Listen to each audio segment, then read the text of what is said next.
வணக்கம். மதிமுகம் செய்திகள். இன்றைய முக்கிய நிகழ்வுகளை பார்ப்பதற்கு முன்பாக தலைப்புச் செய்திகளை பார்க்கலாம். சிறுமிகளுக்கு இலவச கருப்பை வாய் புற்றுநோய் தடுப்பூசி செலுத்தும் திட்டம் தொடங்கி வைத்தார் முதலமைச்சர் ஸ்டாலின். பெண்கள்தான் சமூகத்தின் முதுகெலும்பு, உலக மகளிர் உச்சி மாநாட்டில் முதலமைச்சர் ஸ்டாலின் பேச்சு. அதிமுக ஆட்சியில் ஜல்லிக்கட்டு போட்டியில் உயிரிழக்கும் வீரர்களுக்கு ரூபாய் 10 லட்சம் வழங்கப்படும், எடப்பாடி பழனிசாமி அறிவிப்பு. ஜனநாயகன் தணிக்கை சான்றிதழ் வழக்கு தனி நீதிபதியின் தீர்ப்பை ரத்து செய்தது உயர்நீதிமன்றம். தமிழ்நாட்டில் படிப்படியாக வெப்பநிலை அதிகரிக்கும், வானிலை ஆய்வு மையம் தகவல். இந்தியாவில் முதல் முறையாக சிறுமிகளுக்கு இலவசமாக கருப்பை வாய் புற்றுநோய் தடுப்பூசி செலுத்தும் திட்டத்தை முதலமைச்சர் மு.க.ஸ்டாலின் தொடங்கி வைத்தார். பெண்களுக்கு கருப்பை வாய் புற்றுநோயை தடுக்கும் விதமாக 14,000 ரூபாய் மதிப்புள்ள இலவச தடுப்பூசி போடும் திட்டத்தை மு.க.ஸ்டாலின் தொடங்கி வைத்தார். இத்திட்டத்தின் மூலம் சுமார் 3.39 லட்சம் சிறுமிகளுக்கு இலவசமாக தடுப்பூசி போடப்பட உள்ளது. புற்றுநோய் பாதிப்புகளை தடுக்க கடந்த நிதிநிலை அறிக்கையில் 1 வயது முதல் 14 வயதுடைய சிறுமிகளுக்கு HPV எனப்படும் கருப்பை வாய் புற்றுநோய் தடுப்பூசி செலுத்த ரூபாய் 38 கோடி ஒதுக்கீடு செய்யப்பட்டது. இதனிடையே ஈரோடு, திருப்பத்தூர், கன்னியாகுமரி, ராணிப்பேட்டையில் புற்றுநோய் பாதிப்பு அதிகம் இருப்பது கண்டறியப்பட்டுள்ளதாக அங்கு சோதனை முயற்சியில் தடுப்பூசிகள் செலுத்தப்பட்ட நிலையில் விரைவில் மாநிலம் முழுவதும் விரிவுபடுத்தப்பட உள்ளது. பெண்கள்தான் சமூகத்தின் முதுகெலும்பு என்று உலக மகளிர் உச்சி மாநாட்டில் முதலமைச்சர் மு.க.ஸ்டாலின் தெரிவித்தார். சென்னை நந்தம்பாக்கம் வர்த்தக மையத்தில் 2 நாட்கள் நடைபெறும் உலக மகளிர் உச்சி மாநாட்டை முதலமைச்சர் மு.க.ஸ்டாலின் தொடங்கி வைத்தார். அப்போது பேசிய அவர், பெண்களின் முன்னேற்றத்திற்காக ஏராளமான திட்டங்களை கலைஞர் கொண்டு வந்ததாக குறிப்பிட்டு பேசினார். ஆண்களுக்கு இணையாக பெண்கள் வெளியே வர வேண்டும் என்றும், உயர் பொறுப்புகளில் ஆண்களுக்கு இணையாக பெண்கள் இருக்க வேண்டும் எனவும் முதலமைச்சர் தெரிவித்தார்.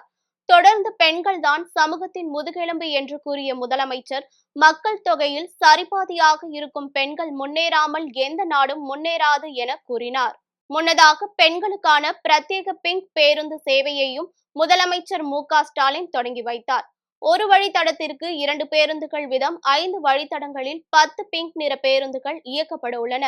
இந்தியாவிலேயே பெண்கள் அதிகம் வேலைக்கு போற மாநிலமா நம்முடைய தமிழ்நாடு தான் இருக்கு.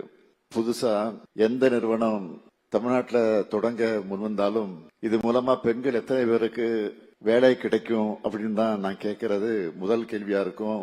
அதுதான் என்னுடைய வழக்கமாக இருந்து கொண்டிருக்கிறது. பெண்கள் இடம்பெறணும். உயர் பொறுப்புகள்ல ஆண்களுக்கு சரிசமமா பெண்கள் இருக்கணும்.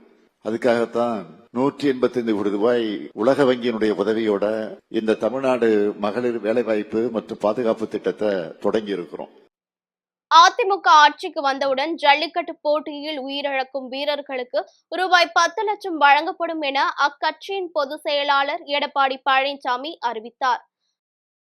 நாமக்கல் மாவட்டம் சாலப்பாளையத்தில் நடைபெற்ற ஜல்லிக்கட்டு போட்டியை அதிமுக பொதுச் செயலாளர் எடப்பாடி பழனிசாமி தொடங்கி வைத்தார். இந்த ஜல்லிக்கட்டு போட்டியில் 600 காளைகள், 400 வீரர்கள் கலந்து கொண்டனர்.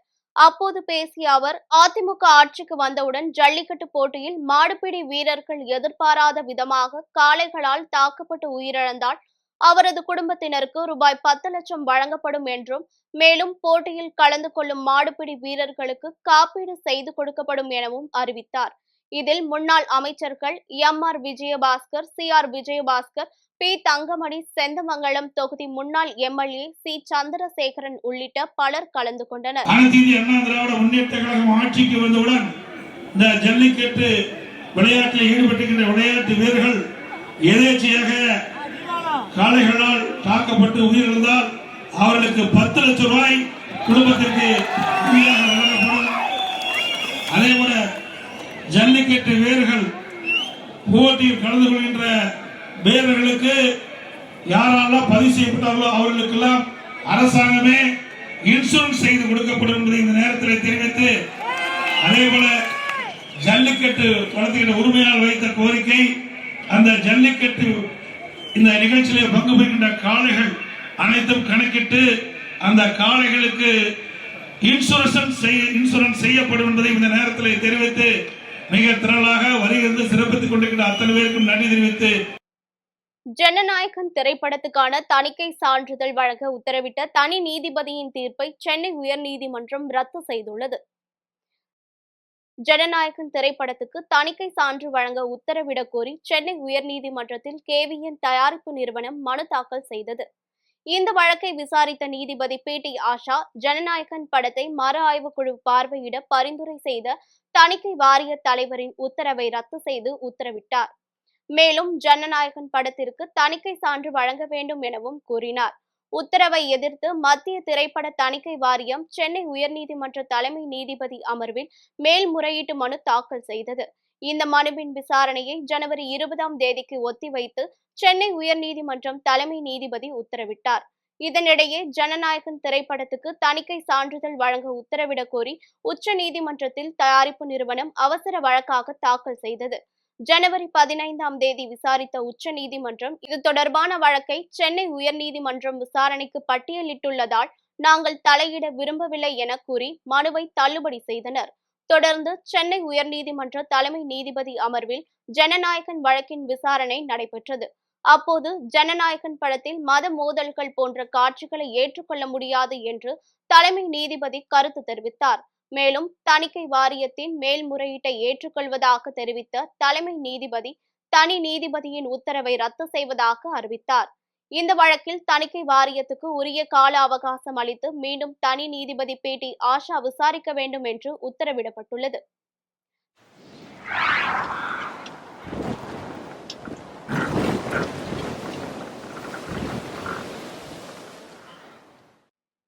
தமிழ்நாட்டில் படிப்படியாக வெப்பநிலை அதிகரிக்கும் என்று வானிலை ஆய்வு மையம் தெரிவித்துள்ளது. இதுகுறித்து சென்னை வானிலை ஆய்வு மையம் வெளியிட்டுள்ள அறிக்கையில் தென்கிழக்கு அரபிக்கடல் பகுதிகளின் மேல் ஒரு வளிமண்டல கீழடுக்கு சுழற்சி நிலவுகிறது. இதன் காரணமாக மேற்கு தொடர்ச்சி மலை மாவட்டங்கள் மற்றும் தென் தமிழகத்தில் ஜனவரி 27ஆம் தேதி மிதமான மழை பெய்யக்கூடும் என்று தெரிவிக்கப்பட்டுள்ளது. அதேபோல் தமிழ்நாடு, புதுச்சேரி மற்றும் காரைக்காலில் ஜனவரி 28 முதல் 30ஆம் தேதி வரை வறண்ட வானிலையே நீடிக்கும் என்றும் வானிலை ஆய்வு மையம் கூறியுள்ளது. மேலும் தென் தமிழக கடலோர பகுதிகள், மன்னார் வளைகுடா மற்றும் குமரிக்கடல் பகுதிகளில் ஜனவரி 27, 28 ஆகிய தேதிகளில் மணிக்கு 60 கிலோமீட்டர் வேகத்தில் சூறைக்காற்று வீசக்கூடும் என்றும் கணிக்கப்பட்டுள்ளது. இந்நிலையில் தமிழ்நாட்டில் படிப்படியாக வெப்பநிலை அதிகரிக்கும் எனவும் வானிலை ஆய்வு மையம் தெரிவித்துள்ளது. நாமக்கல் மாவட்டத்தில் லாரி மீது ஆட்டோ மோதிய விபத்தில் 3 பேர் உயிரிழந்தனர். நாமக்கல் திருச்சி சாலையில் சமையல் எண்ணெய் லோடு ஏற்றி சென்ற லாரியின் மீது ஆட்டோ ஒன்று மோதியது. இதனால் பின்னால் சென்ற இருசக்கர வாகனத்தின் மீது ஆட்டோ கவிழ்ந்து விபத்துக்குள்ளானது. இந்த விபத்தில் இருசக்கர வாகனத்தில் சென்ற கார்த்திக், சேனாதிபதி மற்றும் கர்நாடகாவை சேர்ந்த ஆட்டோ ஓட்டுநர் ஆகிய 3 பேர் உடல் நசுங்கி சம்பவ இடத்திலேயே உயிரிழந்தனர். மேலும் 3 பேர் படுகாயங்களுடன் மீட்கப்பட்டனர். இந்த விபத்து குறித்து தகவல் அறிந்து சென்ற போலீசார் மற்றும் தீயணைப்பு வீரர்கள் விபத்தில் சிக்கியவர்களை மீட்டு நாமக்கல் அரசு மருத்துவக் கல்லூரி மருத்துவமனையில் சிகிச்சைக்காக அனுமதித்தனர். மேலும் இந்த விபத்து குறித்து வழக்கு பதிவு செய்த போலீசார் விசாரணை மேற்கொண்டு வருகின்றனர். இந்த சம்பவம் அப்பகுதியில் பெரும் சோகத்தை ஏற்படுத்தியுள்ளது. சென்னையில் தங்கத்தின் விலை சவரனுக்கு 520 ரூபாய் குறைந்து 1,19,680 ரூபாய்க்கு விற்பனையாகிறது. தங்கம் விலை அதிரடியாக உயர்ந்து வரும் நிலையில் இன்று அதிரடியாக குறைந்துள்ளது. நகை பிரியர்களிடையே மகிழ்ச்சியை ஏற்படுத்தியுள்ளது. அதன்படி சென்னையில் இன்று 22 கேரட் ஆபரண தங்கத்தின் விலை கிராமுக்கு 65 ரூபாய் குறைந்து 14,960 ரூபாய்க்கும், சவரனுக்கு 520 ரூபாய் குறைந்து 1,19,680 ரூபாய்க்கும் விற்பனை செய்யப்படுகிறது. இந்நிலையில் தங்கம் விலையைப் போல வெள்ளி விலையும் தினமும் அதிரடியாக உயர்ந்து புதிய உச்சத்தை தொட்டு வருகிறது.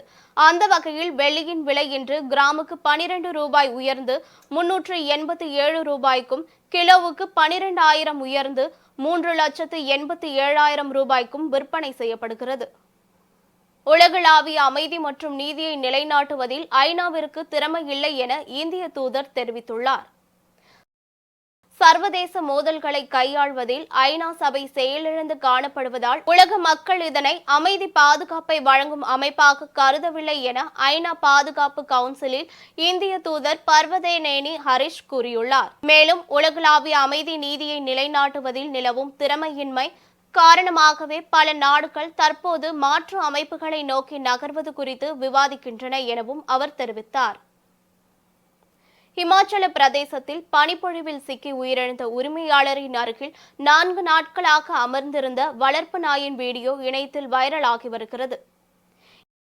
இமாச்சல பிரதேசத்தின் சம்பா மாவட்டத்தில் உள்ள பார்முரில் பிஷித் ராணா மற்றும் பியூஷ் என்ற இளைஞர்கள் ஜனவரி 23ஆம் தேதி பர்மணி கோவிலுக்கு சென்றதாக கூறப்படுகிறது. இந்நிலையில் கடும் பனிப்பொழிவில் சிக்கி இருவரும் உயிரிழந்தனர். பின்னர் இருவரையும் தேடி சென்ற மீட்பு குழுவினர் அவர்களின் உடல்களை மீட்டனர். அப்போது பியூஷ் உடலின் அருகிலேயே 4 நாட்களாக அவரது வளர்ப்பு நாய் அமர்ந்திருந்த வீடியோ காட்சி இணையத்தில் வைரலாகி வருகிறது. மீண்டும் தலைப்புச் செய்திகள். சிறுமிகளுக்கு இலவச கருப்பை வாய் புற்றுநோய் தடுப்பூசி செலுத்தும் திட்டம் தொடங்கி வைத்தார் முதலமைச்சர் ஸ்டாலின். பெண்கள்தான் சமூகத்தின் முதுகெலும்பு, உலக மகளிர் உச்சி மாநாட்டில் முதலமைச்சர் ஸ்டாலின் பேச்சு. அதிமுக ஆட்சியில் ஜல்லிக்கட்டு போட்டியில் உயிரிழக்கும் வீரர்களுக்கு ரூபாய் 10 லட்சம் வழங்கப்படும், எடப்பாடி பழனிசாமி அறிவிப்பு. ஜனநாயகன் தணிக்கை சான்றிதழ் வழக்கு தனி நீதிபதியின் தீர்ப்பை ரத்து செய்தது உயர்நீதிமன்றம். தமிழ்நாட்டில் படிப்படியாக வெப்பநிலை அதிகரிக்கும், வானிலை ஆய்வு மையம் தகவல். இத்துடன் செய்திகள் நிறைவடைந்தன. மீண்டும் செய்திகள் காலை 8 மணிக்கு. மேலும் செய்திகளை தெரிந்து கொள்ள மதிமுகம் பிரைம் யூடியூப் தளத்தில் இணைந்திருங்கள்.